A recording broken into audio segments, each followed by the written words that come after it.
Series Sooners. It took a few innings on Sunday, but Oklahoma responded. They punched back. They got the big hits that they needed to come up with a 5-1 win over Missouri to take the rubber match game on Sunday afternoon. Sooners win the series in Columbia. What were your big overall takeaways? Certainly, I'll get to mine, but drop yours in the comments as well. How are we feeling on this Sunday? They won a series. I know the expectation or the hope was for OU to go up to Mizzou and sweep.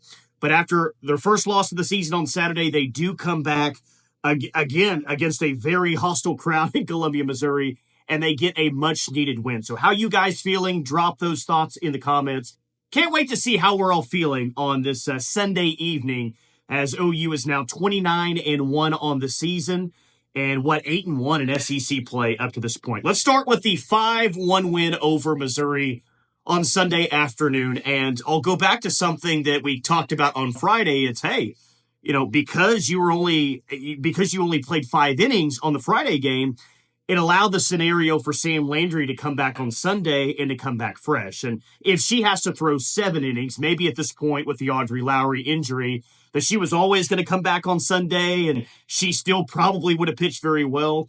But good that you got to save those 2 innings and virtually keep her fresh coming into Sunday start, where she was fantastic once again. Gives up just the solo home run early in the game, but Sam Landry, the Louisiana librarian, or simply just the librarian as she's being called now, and I actually really do like that nickname. I think it fits in a lot of ways. She's just elite. She's elite in every sense of the word, and this team has just had to have her. And this past couple of weeks, certainly in SEC play, all season long, but certainly in SEC play. And even when the offense took them a while to get going today, she gave Oklahoma a chance once again because Missouri was off balance all day long. Sam Landry with the complete game, just a 1 earned run, no walks, which is exceptional. And I believe she ended with 9 strikeouts on the day and just the 4 hits allowed. Now, I'm not going to complain about a win, and I'm certainly not going to complain about a Sunday win to win the series on the road in SEC play. Now, maybe our expectations were, all right, Oklahoma lost on Saturday. They're going to come back and put up 8 runs in the first inning and 6 runs in the second inning, and they're going to win this game 12-0. That's what they're going to do. They're going to come out and throw haymakers and land them and just dominate Missouri. Well, that's not exactly what happened, and that doesn't have to be a bad thing because if you listen to the post-game press conference with Patty Gasso, she said that her team learned a lot this weekend, learned a lot about themselves, playing in front of that hostile environment, bouncing back from their first loss of the year. And certainly, if Patty Gasso says it, I'm inclined to believe it, that some valuable lessons were learned from this weekend. Good, let's see them apply things moving forward.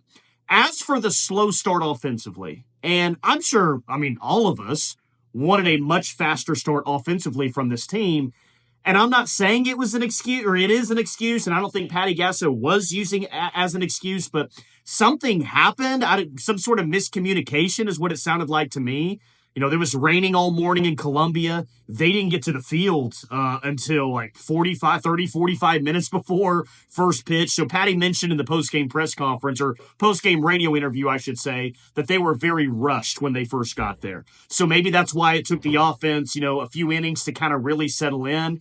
But I don't know if they thought the game was going to get pushed back today or what. By my best guess, there was some sort of miscommunication. But they adjusted, they figured it out. And they found a way to win the game, and the offense wasn't there early on. You weren't seeing a whole lot of hard-hit balls. And I was concerned, especially when they're down 1-0 in the game. But then there's Nelly again. And Nelly's just – we'll talk more in depth about Nelly here in a few minutes. But here was Nelly again sparking the offense. And she sparked the offense with just a mammoth bomb. And all that did was tie the game at 1. It didn't win the game. But that was the moment of the game, in my opinion. Once Nelly hit that home run, it was kind of all right, here we go. And the offense in the 6th and 7th inning were really good. So, you found a way to win today. And I think you got to commend them for that, for winning a conference series on the road. And I know that we take these things for granted from time to time. And Missouri came into this weekend last in the SEC in terms of standings. But I think I remember mentioning late last week that, hey, you're not going to see the same Missouri team that other teams have seen this year. That's just not how it works against Oklahoma. This was such a massive series for Missouri. It was their opportunity to kind of get their season turned around. It was the largest crowds they've ever had for softball games before. Like what we saw this weekend from Missouri, and I have no idea what they'll do the remainder of the year, but that's the best version of Missouri that you've seen up to this point and that you're probably going to see the remainder of the year. And you were still able to go up there and win a couple of games despite not playing your best softball. Actually, far from it, really.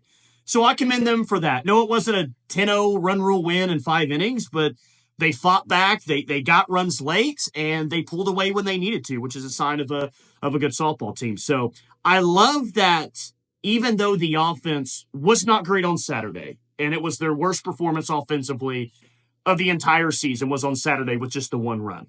And really, the first 5 innings weren't all that great either. So you're looking at, 12 consecutive innings where I guess a Nelly home run was your only offense? And then finally, like the bright side of that, you don't love that you go, 12 consecutive innings, I guess, only scoring 2 runs. Both of them were Nelly home runs. But I one thing to take away and one thing to note and one thing to tip your cap to OU is how they finished the weekend offensively. It was not great on Saturday and for the majority of Sunday. We've established that. But for Cassidy Pickering to hit that big-time home run, that 2-run home run, and then in the 7th, when you've got a 3-1 lead, and you could have just stood at the plate, watched 9 pitches, and felt, whatever, it's fine. Sam Landry's going to win us the game here in the bottom of the 7th inning. But they tacked on some runs. And, you know what? It was an Isabella Emmerling big hit. It was Corey Hicks getting her first hit of her career. It wasn't just relying on the home run ball. It was stringing together consecutive hits to find a way to build that lead. And you already felt good at 3-1, but the game was really over once it got to 5-1. So, yeah, the offense was what it was, and I don't think it's going to get super high grades for the final 2 games. But I do appreciate and I will acknowledge the fact that this team in the 6th and 7th inning, their final 2 plate appearances of the weekend, did a good job of scoring multiple runs in both of those innings to put that game away. But another exceptional performance by Sam Landry. She's now 9-0 on the season, and she's just she's everything that this team needed her to be and more. And you're 8-1 in SEC play now. You're after 3 series, you're right there in contention. You're right there at the top of the SEC standings, which we'll get into here in a couple of minutes. But you punched back today. It took you a while to do so, but you punched back and you found a way to win. So overall, not an A-plus performance by this team, but maybe that's what's most impressive is that they still struggled offensively for the majority of the game, but found a way to win a softball game on the road in front of a hostile environment. Weekend takeaways is, when the offense was good, it was really good, but when it was cold, it was really cold. It was exceptional on Friday night, getting the 8 runs in the 5-inning run roll. And we just talked about what happened on Saturday or Sunday. I'd like to see this offense be more consistent moving forward, and I think that it will. I in no way am I all of a sudden panicked about the offense. I've got a pretty good sample size through 30 games up to this point of the offense, including an SEC play, of being very good. And I just kind of think that that's a part of the game. That's a part of this game. You're just not going to be perfect from game 1 all the way to the end of the regular season. You're going to have hitters that are in a bit of a slump. You're going to have hitters in hot streaks. You're going to have hitters in cold streaks. It's just, that's the nature of a softball season. Things are going to be up and down. So in no way am I concerned or pressing the panic button about the offense after this week. I think that they'll bounce back nicely, and they're going to need to with a very good Tennessee pitching staff coming in next weekend. I know there were some concerns going into the weekend about the pitching. Well, Sam Landry just continues to impress. She's the ace that this team really needed going all the way back to last fall when we were talking about this season. But we're still in search of who that legitimate number 2 arm is. Might it be Audrey Lowry? It could. She's got a great opportunity, but she's got to get back and she's got to get healthy. So hopefully that happens this week, whether the game at Wichita State or the series against Tennessee. You need Audrey Lowry back to take some pressure off Sam Landry, because what you don't want is you don't want to go in the postseason and you look at most innings pitched in the SEC and Sam Landry is at the top of the list. Now, anytime Sam Landry pitches, I think Oklahoma's the best team in all of college softball, but you got to take some pressure on her. You want her fresh going into the postseason, so you need Audrey Lowry back. Isabella Smith just didn't have a great start on Saturday. Even the situations where she didn't give up runs, those balls were hit very hard. There were a lot of balls that were hit very, very, very hard, very, very far to left field, but were foul. And I'm hoping that she can regain the form. Kirsten Deal, we only saw her in relief on Saturday, but I actually thought that she was pretty good. And that's kind of an under the radar storyline from this weekend because the game where, she was solid, she was okay, she was good, is the game that you lost on Saturday. So hopefully that's a moment for KD. And hopefully she can bounce back this next week where I do think that she's going to get a start, whether it's in the midweek or it's in the weekend. We will see Kirsten Deal this week, and I'm interested to see her back out there and see if she can kind of get back on track as well. But Sam Landry's amazing, but you can't just rely on Sam Landry every single start. You're going to need somebody else to step up in that number 2 pitcher spot, and nobody really did that this weekend. So hopefully we see someone start to emerge going into next week. MVP of the week, I'd love to say Nelly here, and Nelly's been awesome, but to me, it's Sam Landry. She was co-SEC Pitcher of the Week last week. I think she has a great chance to be SEC Pitcher of the Week again. She has the shutout win on Friday, and then she comes back and throws a complete game, gets a complete game win, only giving up the 1 earned run.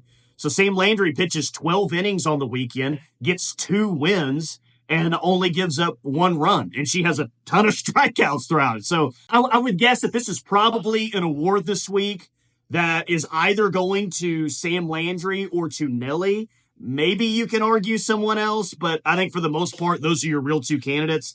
And I just got to go with Sam Landry because this is just it just feels like there's a different confidence when she's in the circle. And maybe that's not a great thing. I'd love for whoever is in the circle to have that incredible amount of confidence. But it just feels like a different team when Sam Landry's in the circle as opposed to anyone else. It felt that way this weekend. She gets the 2 wins in a conference series that you really needed. My MVP of the week, of course, drop yours in the comments. But I'm going with the librarian. I'm going with Sam Landry. How about Nelly and how well, she's hitting the ball, yes, but just overall, how well she's playing right now. Voted the team captain, and there's probably a lot of pressure with that. Not playing last year, being voted the team captain, knowing what that means in Oklahoma, and maybe didn't have the fastest start. But Nelly is on fire right now. And at this point, if you give me a situation of, hey, it's the bottom of the 7th inning, and there's 2 outs, and you've got to have a hit, you got to have a big hit, which player would you pick today to come up with that big hit? And drop yours in the comments, but I think mine would be Nelly right now. I don't know if mine would have been Nelly last week. I don't think it would have been Nelly 2 weeks ago. But if Sunday's game came down to, hey, it's 2 outs in the 7th and you need a big hit, you get to pick which player you want at the plate. Who do you want? I would say Nelly. She's homered in 3 consecutive games. She's just hitting absolute tanks right now. She's got the confidence. She's showing the natural power. She just looks like the best version of herself. And I'm really happy for her, but that's really important for this team. It was good to see Cassidy Pickering square up a softball and hit it hard today for a 2-run home run. But she hadn't been playing her best softball for the past couple of weeks. She'll be back. I've got no doubt about that. But I think you can say the same thing about Ella Parker as well. It was nice to see Ella Parker hit that home run on Friday, but that didn't really spark her into a big-time weekend, and she's just not looking like herself at the plate right now. So you need other hitters to step up now that we're in conference play. And yes, Gabby Garcia has done that. Yes, Ilana Agbayani has looked good as well. But I don't know if anyone has stepped up to the level that Nelly has stepped up now for the past 2, 3, 4 weeks. This isn't nothing new. It's been going on for a while now. But man, she's just got a ton of natural power at the plate. I love just what Nelly is giving you offensively when you have to have it. You feel just at any point, she's capable of hitting a long home run. And you lose the game yesterday 3-1, but the only reason you don't get shut out is because that Nelly does hit that solo home run. And then today, when you're down 1-0 and you need something good to happen, there's Nelly to get the spark going. And that's why you wear the C on your chest. That's why you're voted a captain. It's not just, hey, I'm going to rah-rah and fire up the team and do all that. That's what a captain does, man. When you're down 1-0 in a rubber match game on the road, the offense isn't performing well. That's captain-like stuff. When you step up and hit a solo home run and kind of get the momentum back on your side a little bit. So she's become a fan favorite. Everybody loves Nelly. She's got a chance to just have a fantastic career. Patty has compared her to Sydney Romero. I mean, ever since like last season. So I mean, that's big shoes to fill. But Nelly is on a path to do something very special at Oklahoma, like some of these other young players here. Just happy that it happened for her, or is happening for her right now. But just wanted to acknowledge her for a segment of how well that she's playing right now, and I hope this continues because there's so much good with her offensively and so much power that she brings to the plate. All right, pitching concerns. Do we have them? I'm going to guess most of you would say, yeah, we got pitching concerns right now outside of Sam Landry. And I was hoping maybe this was the weekend that Isabella Smith regained to form, that Kirsten Deal regained to form. And like I said a few minutes ago, I thought Kirsten Deal had a very good weekend, but you got to get Isabella Smith going again. And look, she came in with a ton of career wins from Campbell. And I realized that Campbell is not, in the SEC, and she wasn't playing that level of competition week in, week out. But we also saw Isabella Smith be really good early in the season. And it felt like it was up until conference play or conference week. She had a 0 ERA. So we've seen her be good. But it doesn't seem like she has a lot of velocity right now. It seems like she's getting behind in counts. It just seems that way too often opposing hitters are squaring the ball up against her and hitting it hard somewhere. So I don't know what's going on with Isabella Smith. I don't know if she's lost a bit of confidence. I don't know if it's mentally. I don't know if it's mechanics-wise, something that she needs to fix. I can't blame anyone right now if I say, hey, do we have any concerns about the pitching? And you say, well, yeah, we've got concerns about the pitching. What are you talking about outside Sam Landry? Again, they really need Lowry back. And I'm hoping that can cure some of the concerns that we have about the pitching if she's back. But I'll mention a couple of good things, some silver linings about things moving forward. Peyton Monticelli, I know we didn't see her this weekend. I think she continues to be very good when called upon in relief spots. So you know that you've got that there. You've got some confidence that, hey, maybe Monticelli isn't going to start a game for us, but when we need her in a relief spot, she's pretty good. And second, and maybe the most important thing of all, Jen Rocha. She's the best. She's the best for a reason. It wouldn't be the first time that someone hasn't been the best version of themselves mid-season. And by the end of the year, Jen Rocha really gets them going and starts playing their best softball. I think that there's multiple examples of that. I think of G. Juarez, her last year at Oklahoma, where she wasn't pitching all that well, and then she ends up pretty much carrying the Sooners to a national championship. So trust in Jen Rocha, but you need to find that other starter. I think that we can all acknowledge that right now. Sam Landry is as good as it gets, and I actually had a tweet on Sunday afternoon from Chris P. Bacon. You got to trust the stats from someone with a X handle of Crispy Bacon. But Crispy Bacon writes, not counting her first start of the season against San Diego State, Landry only has given up 4 earned runs in 55 innings, about a .50 ERA. That includes appearing and pitching in 5 SEC games where she gave up 1 earned run in 23 innings. Astounding for the Louisiana librarian. And it is. And she's carrying you right now. That can't be a thing moving forward. Patty said before that she's not just going to ride one pitcher all the way to a national championship. So someone has to step up. I can't fault you or blame you if you've got pitching concerns right now. But kind of my attitude of things is, the postseason doesn't start today. They've still got time to get things right. Most importantly, I'm still trusted in Jen Rocha. All right, how about a midseason grade? We're not exactly at the midway point, but, if you want to factor in all the remaining regular season games, how many games we hope OU plays in the SEC tournament, just a little bit past the midway point until we're actually talking about OU playing in an NCAA regional. So what's the midseason grade that you would give Oklahoma right now through the first 30 games, or 29-1 on the season? Well, drop yours in the comments, obviously. Let's go back to this team is a lot of new, this team is a lot of young, and we've seen a lot of that new, and we've certainly seen a lot of that young as well. I feel like the grades across the board would be A's or A+, if not for that one loss Saturday against Missouri. But we can't play it that way. They did lose that game against Missouri, and they lost that game because the offense wasn't all that great. Now, I'm not willing to go anything lower than a B+.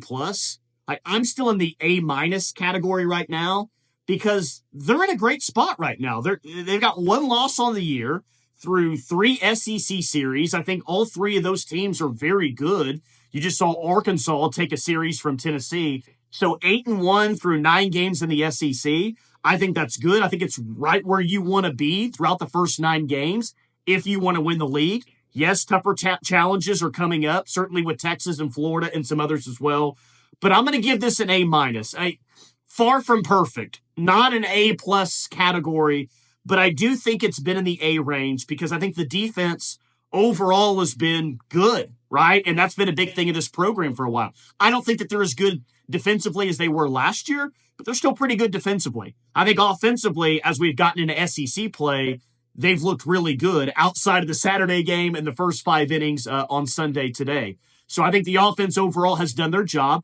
And pitching, whereas, hey, we want the numbers to be better. It's maybe not the complete staff that we thought it was 2-3 weeks ago.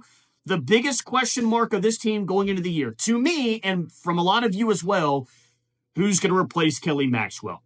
Do they have the ace? Do they have that pitcher that can go out and win you the big games? And the answer to that is yes. Sam Landry may be the best player on the team right now. You do have that ace. You've got to figure out some other things. You've got to get that number 2 starter. But how much better do we feel about this team if just a number 2 pitcher emerges? Not someone that's better than Sam Landry, just a solid number 2 pitcher that you can count on a start-in, start-out basis. I think that we would feel, if you feel bad about this team, and I would say don't feel bad about this team right now, but that is the one missing ingredient right now for me because I think the offense is really good. I think that they're really good on the bases. I think they're very good defensively. There's so much good for this team. They just got to figure that out. So I'm going with an A-, midway point. Curious to hear your grades. Drop those in the comments. If we got a midseason grade, we have to have a midseason MVP. This feels like it's been the Sam Landry hour, the librarian hour. But she's been that good. She's 9-0 on the season and another weekend in the SEC where she gets multiple wins as a starting pitcher. I think Nelly's been fantastic this year. I think Gabby Garcia has been awesome. Ella Parker had an incredible start to the season. But who's been more consistent at their position from the beginning of the season to this point of the season? I don't know if anyone's been more valuable to this team than Sam Landry. Because where are you at right now as a pitching staff if you don't get Sam Landry from Louisiana? I mean, she's been, to me, the most valuable player that they've had up to this point. Like I said, she may just be the best player that they've had up to this point. But if we're looking at a midseason MVP, if you want to look at it by the numbers, you want to look at it by the eye test, you want to look at it by the impact or how valuable they are. If you remove every single player from this team, who would you feel the most if they weren't on it? But you can look at anything you want, and to me, all signs point towards, I think Sam Landry is your midseason MVP. All right, SEC standings, where are we at? Well, not everyone's played the same amount of SEC games, so there's a bit of a difference there. But everyone's got a loss in conference right now. LSU's got a loss because they got beat by Georgia on Sunday. Obviously, Oklahoma has the loss. What happened, the Saturday loss to Missouri. Texas lost the one game to Florida in Gainesville, so LSU's at 5-1. Oklahoma's at 8-1. Texas is at 5-1. Look at Mississippi State at 5-1 right now. Clearly, Oklahoma has played, more SEC games than most of the teams in the conference right now. But that's why Sunday's game was so critical. And I don't know if I want to go as far as to say that it was the biggest game of the year because it was coming off of a loss.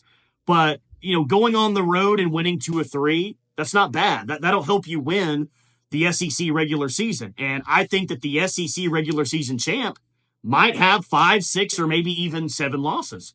So Oklahoma's in great shape right now, being 8-1. And I know that we all wanted, with our incredibly high expectations, for OU to go up to Missouri and sweep. But if you just want to look at it through the lens of the first 9 games in the SEC, and 2 of those have been on the road thus far, 2 of those series, sitting at 8-1 is a very good spot right now. Now, for this team to win the SEC, all the things we talked about earlier, really the thing that we talked about earlier that needs to happen, developing a number 2 pitcher. That's going to need to be the case if you want to win the SEC regular season crown. And yes, tougher series are ahead. Mississippi State looks good. Florida obviously looks good. Texas clearly looks very good as well. So you're going to have to continue to improve. You're going to have to continue to do the things offensively that you've done for the most part. But sitting at 8-1 in the league right now definitely gives you a chance to really make a move to win the SEC in year one. And yes, we all want that national championship, the 5th consecutive one. But I'm in the SEC, so I want to win the dadgum thing. Oklahoma in very good shape after the first 9 games in conference play.